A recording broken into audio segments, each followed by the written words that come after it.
Thanks everyone for coming to the Fringe event. Getting the UK saving, our radical solutions need them, almost certainly are. Nationwide are hosting it, obviously with Policy Exchange, described I think as the Coalition's favourite think tank. I think that's probably a pretty accurate decision. I don't need to quite come up with a plan B that's so desperately required, but a matter of time. I think we'd rather everyone's favourite think tank. Yes. And of course, Nationwide, everybody knows, the world's biggest building society has been around about 160 years. Now I'm Vincent, political editor of the Sunday Mirror, and I'll be chairing it, the event. And I think the main aim is just to discuss savings culture in the UK, or the lack of it, as many of us perhaps would see it. What can be done to improve it? Which isn't easy, especially now when, I mean, anyone who's got any money to save is in a pretty good position, given the way everything is rapidly going through the roof in terms of prices. But you know, there is a situation where pretty much about 29%, only a third of the country have no savings as investments, as I'm sure you know, and you know, of those that do, about half have less than £5,000, which sounds a lot of money, but if you've got a crisis or you need to be doing something urgent, it's not a huge amount of money. And you know, whether there's been a cultural shift and generationally people don't save as much as they should do, what can be done to address that? Should the government be doing more? What should the industry be doing? All those sort of things hopefully we'll look at. And I mean, it's certainly something that's come to me personally in the last few months, because I sold my flat and I'm looking for another one, so I put all the money into a savings account, and I've been caught by that classic thing where I'll put some in Nationwide because it offered the best rate, complete coincidence that I'm here, so I put some in there, quite a lot of it in there, 3.1%, fantastic, and then the rest of it I put in Santander, 2.75%, I thought it was pretty good too. And I've just spent the morning on the phone to Santander because my monthly savings income suddenly went from £155 a month to £24 a month, and I've fallen for that thing, you know, where after 12 months is up, you're down, and I no letter, no email, and they said, well, you should have put a note in the diary. I'm a bit busy, but so I'm now in that thing where you're sort of we've changed it across now. They said, well, you know, do you want any marketing, and can we send you emails? I said, well, I only want one email, which is the one where you send me one saying you might want to change your savings rate. So I've gone from 2.75% to I think 0.4 or something. So it's one of those things, I think, that people out there, certainly Sunday Mirror readers, you know, people lead busy lives, and one of the problems I think people see with the industry is they're not that interested, they're quite busy, they know it's important, but they need a bit of transparency. So that's one of the things I'd be interested to hear people's views on, certainly, and how you address that, and how, one, you get people more engaged, and two, perhaps a bit more clarity in terms of how their products work. But I mean, we've got a huge amount of time, hopefully enough time, I think, but if I introduce the panel, then after that they'll all speak and we can throw it open to questions. So, starting with Chris Leslie, Shadow Financial Secretary, as I'm sure you all know, busy day for his boss, Labour MP for Nottingham East, and I think very cleverly, because you got re-elected after losing your Shipley seat in 2005, and you were here in 2010 as the Nottingham East MP, I don't think Chris necessarily has to follow Ed and apologise for the economy, because you were sort of in a critical period. It was a rather clever tactical move, it struck me as. So you've done very well on that front. Obviously, you worked for John Prescott in government, so hats off for that. No, you know. And when you were a brief period at Parliament, you were a director at the New Local Government Network, and I think particularly with reference to this, which is quite interesting, you're trustee of the National Debt Advice Charity Consumer Credit Counselling Services, so it's be quite interesting. And I think also we've got Chris Rhodes here, Group Product and Marketing Director at Nationwide, who has found a better place, because obviously he was at Santander before he, not my least favourite. Yeah. So my less. I was aligned to Leicester, they took us over. Exactly, yeah. So you have got a good excuse, and you're obviously in charge of the huge area, product range, consumer finance, all the commercial activities. I think you've been in the industry about sort of 20 years, and Gerard Bank as well. Also in charge of, I think, something called customer experience, which I always like the sound. I always wonder what that would quite entail. So sounds quite fun. Gerard here, Gerard Lemos, who's chairman of the Money Advice Service and a partner at Lemos Crane, where he heads up the research team. And he's written loads about social policy, and he chairs a lot of public and private bodies, mainly in financial services, that's your background, I think, but also in arts and housing. And you're also, I think, right saying, Vice President of the British Board of Film Classification at the moment. So, world's expert on talk support. Yeah, Good qualifications for this job. Yeah, the Daily Mail must love you, I think. So whenever there's a problem, they ring you up and You didn't tell us about that one. known at various times. Matt Oakley obviously works for Policy Exchange as I think he's head of enterprise growth and social policy. So very interesting. And you were an economic advisor at the Treasury, where you worked on tax and welfare. I would have thought you're good at growth and enterprise. You perhaps want to be going back there, I might say, for telling George Osborne how to get it into the system. So I think you were there for about 8 years, weren't you? You were specialising in welfare reform, that particular area. The thing about Policy Exchange that always struck me was Michael Gove, I think, described it as a tiny band of guerrillas and partisans fighting in the hillsides, but now you're the most formidable regular army on the think tank battlefield. So sounds a bit militaristic for my taste, but hugely regarded, I know, by across the piece, as you say, not just by the Coalition and the Conservatives. I think that's a broad summary pretty much of what everybody does. I think, why don't we get Chris, if it's all right, to Sure. tell us your views first. Vincent, thank you very much. Setting the scene, I think, exceptionally well there. I suppose if the exam question we've got today, what can we do to get the UK saving again, are radical solutions needed? I think the simple answer probably is yes, because there are tremendous barriers to savings, and the barriers are getting higher and higher and more difficult to surmount. If you think it through, this last year, and actually over the next few years, not only are we going to have a squeeze on incomes, the pay freeze that many people are experiencing, inflation eroding their spending power, but also the relative returns that you can get on savings are getting lower.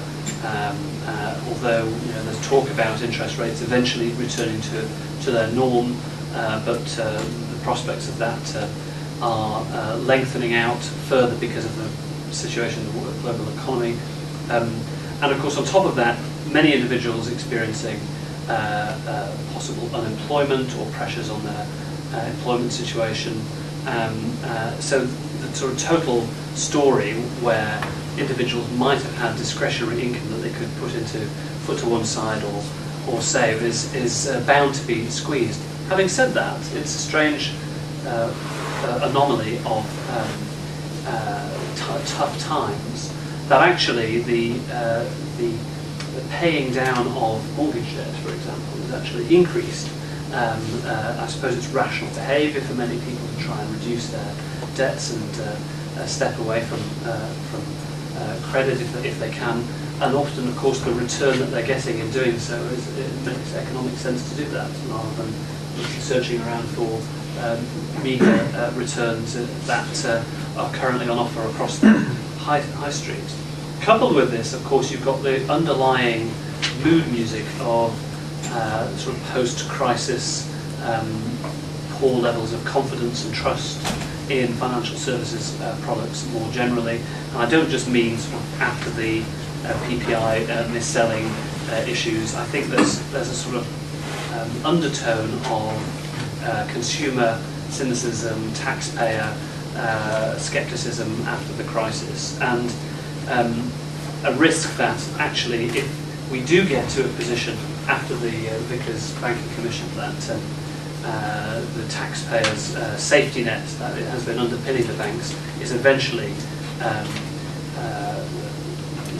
withdrawn, if the banks can move away from that support, then ultimately it could well be that in the medium term it will be the consumer that ends up having to pay for some of the costs of the new regulatory regime, the recapitalisation of the banking sector. And one of the big worries that I have is that the consumer could easily, if they are not very careful, be squeezed quite severely by the financial services sector as it looks to recoup some of those costs, possibly with the demise of free in-credit banking and other fees and charges that we know can tend to accumulate in often surreptitious ways. So we've got a busy and distracted, sometimes very stressed customer base.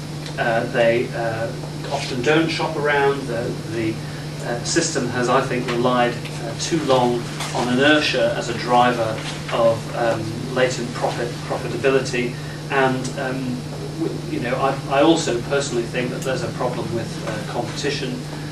We don't have sufficient real choice on real products across the market for the different circumstances where people might want to tailor their savings for particular life events or episodes. So the barriers are pretty high, and I think that the picture is there's plenty of clouds in the sky. What can be done about this? Well, I mean, we're talking certainly after the Vickers Commission on Banking about the possibility of more competition in the sector. I mean, I'd certainly like to commend Nationwide as the biggest non-PLC player who do, I think, provide a good challenge to some of the big four banks. But there's a lot of assets that are held by UKFI and the taxpayer, which I think the Treasury ought to be thinking more creatively about how to use that leverage to create a stronger challenging environment, a more competitive environment. And quite honestly, one area where I think we did raise a question mark about the judgments in the Vickers Banking Commission was specifically about whether he was emphasising competition policy and that trigger that could possibly take place in 2015, as he said, in terms of a referral to the Competition Commission. He wanted to, the Commission suggested that there needs to be evidence of easier switching, there needs to be evidence of a stronger competition duty in the Financial Conduct Authority, and there needs to be a better challenger bank by 2015. We think that's too long to wait. We think that by 2013 you could probably make those judgments, and even by this time next year, Vickers could do a further report about how much progress has been made in public policy terms towards that. Stepping though, even back from that current regulatory agenda, if you start to think about what needs to be done to broaden the horizons of the general public as consumers, then self-evidently we need to return to the financial education issues and making sure that if and when we do get back into government, we can emphasise financial education far more than perhaps we did when we were in office. We did try and legislate just before the general election, but it got lost in the wash-up. And I think financial education in schools, and then of course making sure that there is sufficient resources for targeted financial inclusion support going forward. Those are always going to be the challenges that I think need to be addressed. We had a strategy, the Labour Party had a strategy when we were in office of trying to incentivise savings for the very poorest in society. And that involved often targeted financial incentives, either through the Child Trust Fund arrangements or the Savings Gateway, which the current government pulled the plug on in the budget that they held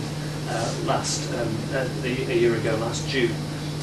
It's regrettable that they decided to take those particular choices, because I think it ultimately meant that there wasn't a real carrot to those who really need to be drawn towards the savings habit with a bigger incentive. And replacing the Child Trust Fund with the Child ISA is clearly not of the same calibre in terms of attractiveness for those individuals who may well have been able to access another savings product almost as readily. I welcome the Child ISA. I think it's useful to have tax relief arrangements in place, but I'm not sure that it's going to be helping poorest in society. After all, many of their savings requirements would probably have already been exhausted through the 5,000 plus arrangement in the ordinary ISA allowance that many children's parents might have had. But we are where we are. I mean, I would agree with you, Vincent, and we know a lot more about your personal financial circumstances than perhaps we did before we began. And I completely agree that something has to be done to sort of curb this culture of these sort of temporary taster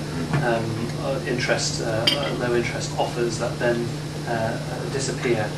into the thin air, the sort of Venus flytrap approach to luring savers to a particular product and then not letting them, relying on inertia basically to capture them thereafter. I mean, it is, I think, a pretty disreputable approach to designing financial services, and I think if consumers were really aware of the fact that that is what's happening, then perhaps there would be much more annoyance out there. But I mean, I just mentioned that in passing because I think that you hit the nail on the head with that. What is the role for government and regulators going forward? Well, I think some of the bigger ticket issues are to do with long-term and primary products that people have to engage with over the course of their lifetime. Pensions in particular, especially for the younger generation, where there is still a massive scepticism about pensions and people preferring either to opt out or to engage in other alternative forms of savings, even though the tax relief is obviously a self-evidently attractive arrangement. And I think the fee structures, we do need to look at those. I know there's a debate about simplified products, and of course the automatic enrolment will help in some ways with some of these through the Nest arrangement when that kicks in. But I still think that there is a complete fog that descends on the British public when you talk about pensions in any way. The sort of eyelids get heavy, and I don't know whether it's just a function of that particular word or that particular product, but I mean it's actually so important for people's lives, and people only regret it when they near retirement. The mortgage market is also something I'm very, very worried about. Not so much now because of course it's superficially affordable, especially if people have very low interest payments or an interest-only mortgages. But think of those people who perhaps are on interest-only mortgages, or who are self-certified mortgages. And don't forget, there's quite a lot of people who were on those already, who aren't really planning for interest rates to rise, 2.5%, 3% back to some sort of norm.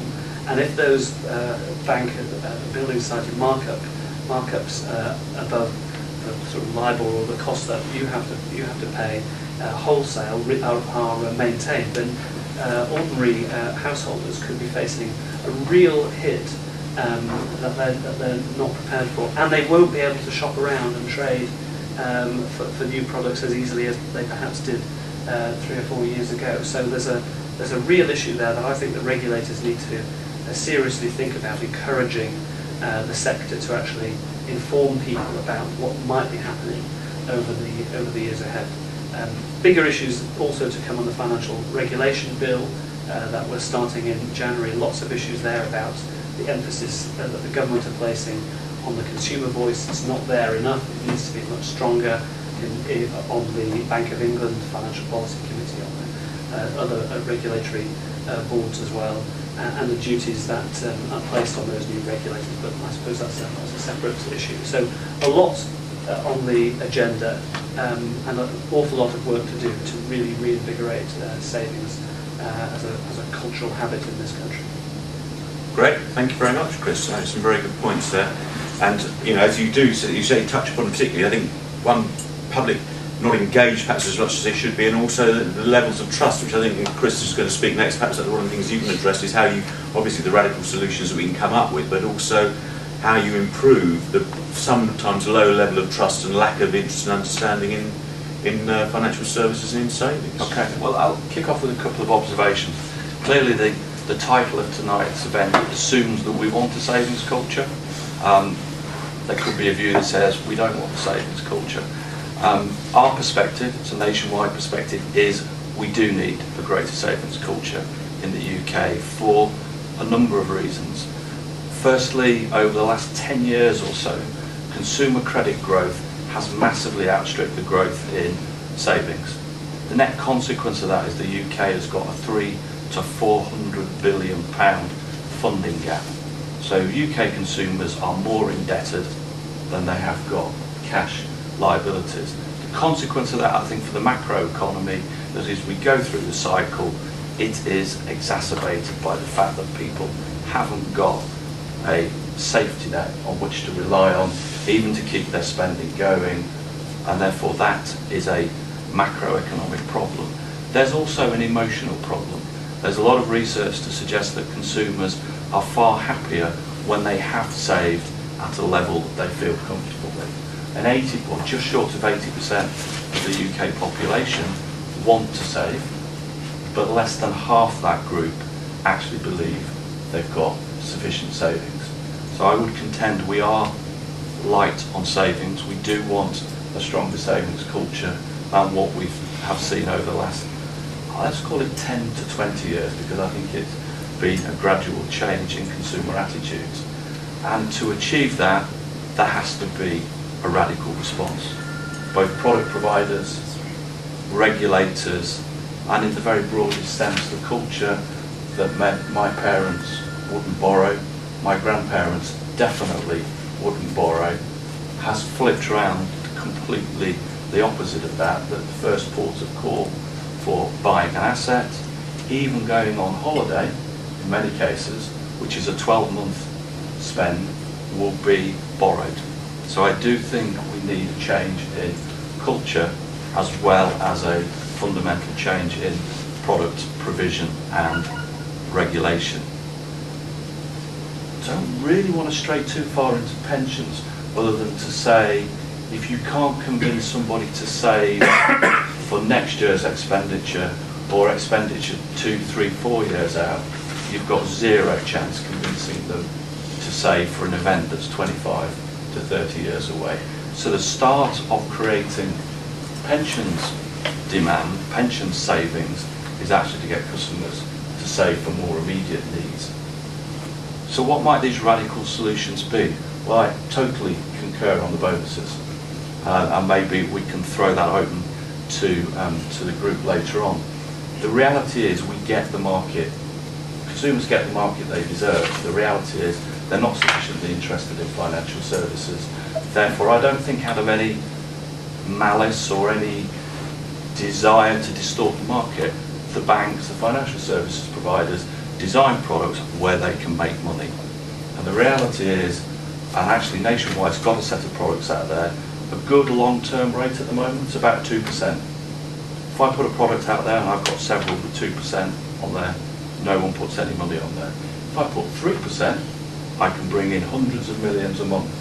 The consequence of having to pay for the 3% is it goes to 0.5, 0.4. In fact, there's a whole set of products out there that go to 0.1 in 12 months' time.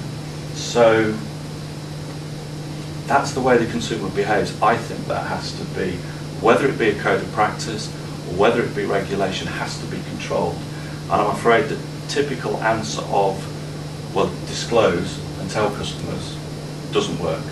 And had you got the email, you might have reacted. I can tell you many customers would not, and the product design would have been perpetuated. So I think we need a more radical response to creating a fairer and more transparent savings market.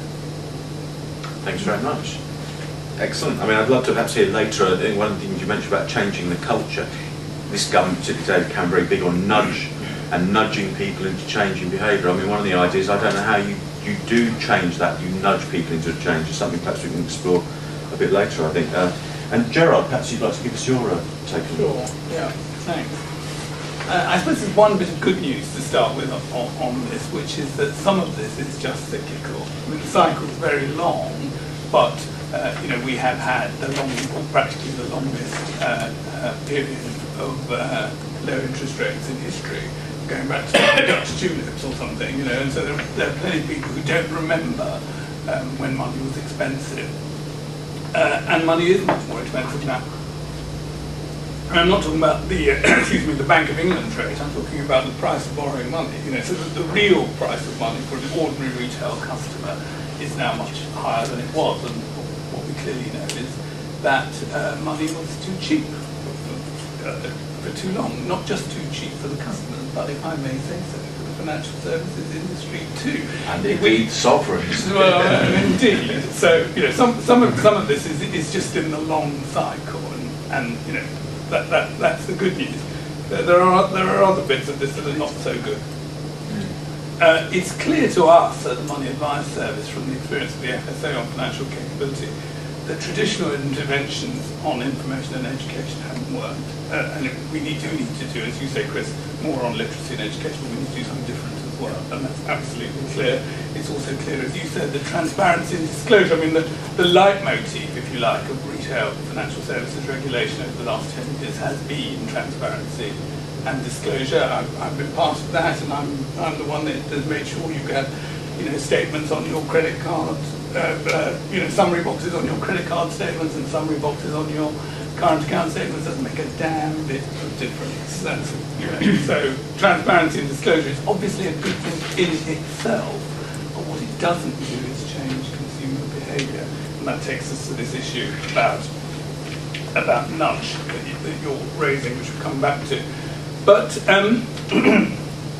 there are some very, very, very fundamental issues here, which are way below the level of things like pensions. Half the population, according to our research, don't have a household budget.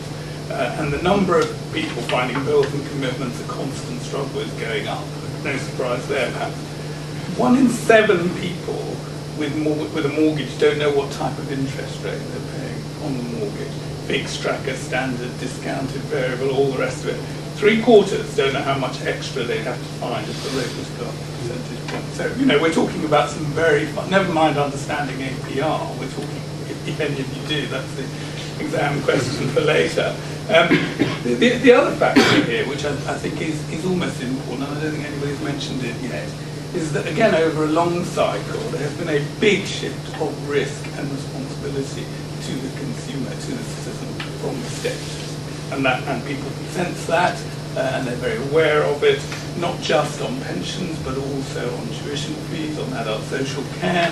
The citizen feels that they're being expected to do more and more for themselves, some of which they accept because they know what some of the consequences of not doing those things are, but they find it very difficult to navigate that new terrain.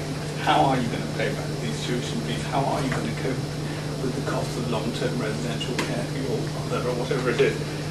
So there is a kind of, I think it's not true to say that people are in denial about this. I think they know it's out there, but where's the map? And in a sense that's part of what we're